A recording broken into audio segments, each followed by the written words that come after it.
Es vēl 3 gadus atpakaļ biju pavisam cits cilvēks. Klusa, aizvērta, malā stāvētāja, bailes izpausties. Nu, kur nu vēl runāt, kamēr uz priekšā? Bet mans smagais darbs, mana vēlme, motivācija ir apmaksājusies. Un šajā profilā es sniegšu vērtīgāko, kas man ir. Un tā ir pieredze, kam esmu izgājusi cauri, stāstīšu, kas man palīdzēja.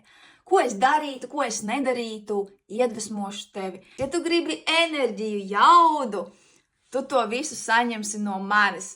Vēl es noteikti stāstīšu daudz un dikti par uzņēmējdarbību. 6 gadu laikā no nulles, bez kaut kādiem kredītiem, ieguldījumiem, bez pieredzes un atbalsta. Es izveidoju Latvijā mīlošu, unikālu bērnu apģērbu zīmolu Amalī, kas šobrīd jau ir cita paspārnē.